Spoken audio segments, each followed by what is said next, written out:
एक शाम राजा अकबर अपने प्रिय बीरबल के साथ अपने शाही बगीचे की सैर के लिए निकले।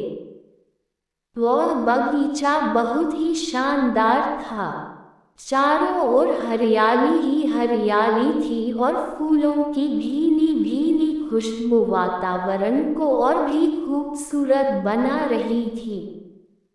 ऐसे में राजा को जाने क्या सूझा कि उन्होंने बीरबल से कहा, बीरबल, हमारा मन है कि इस हरे भरे बगीचे में हम हरे घोड़े में बैठकर घूमें। इसलिए मैं तुम्हें आदेश देता हूँ कि तुम 7 दिनों के अंदर हमारे लिए एक हरे घोड़े का इंतजाम करो। वहीं अगर तुम इस आदेश को पूरा करने में असफल रहते हो तो तुम कभी भी मुझे अपनी शक्ल न दिखाना।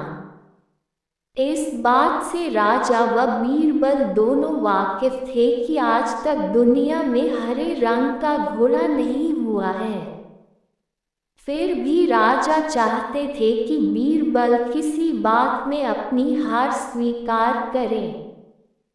इसी कारण उन्होंने बीरबल को ऐसा आदेश दिया। मगर बीरबल भी बहुत चालाक थे। वो भली भांति जानते थे कि राजा उनसे क्या चाहते हैं। इसलिए वो भी घोड़ा ढूंढने का बहाना बनाकर 7 दिनों तक इधर उधर घूमते रहे। 8वें दिन बीरबल दरबार में राजा के सामने पहुंचे और बोले, महाराज, आपकी आज्ञा के अनुसार मैंने आपके लिए हरे घोड़े का इंतजाम कर लिया है, मगर उसके मालिक की 2 शर्तें हैं। राजा ने उत्सुकता से दोनों शर्तों के बारे में पूछा। तब बीरबल ने जवाब दिया, पहली शर्त यह है कि उस हरे घोड़े को लाने के लिए आपको स्वयं जाना होगा। राजा इस शर्त के लिए तैयार हो गए। फिर उन्होंने दूसरी शर्त के बारे में पूछा।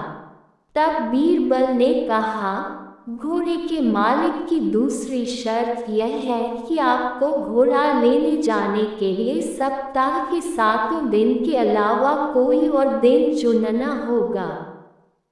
ये सुन राजा हैरानी से बीरबल की ओर देखने लगे। तब बीरबल ने बड़ी सहजता से जवाब दिया, महाराज, घोड़े का मालिक कहता है कि हरे रंग के खास घोड़े को लाने के लिए उसकी यह खास शर्तें तो माननी ही होंगी।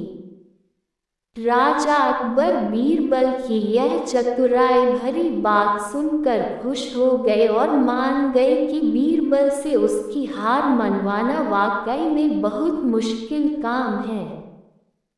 कहानी से सीख। ये कहानी हमें ये सिखाती है कि सही सूझबूझ और समझदारी के साथ नामुमकिन लगने वाले काम को भी आसानी से किया जा सकता है।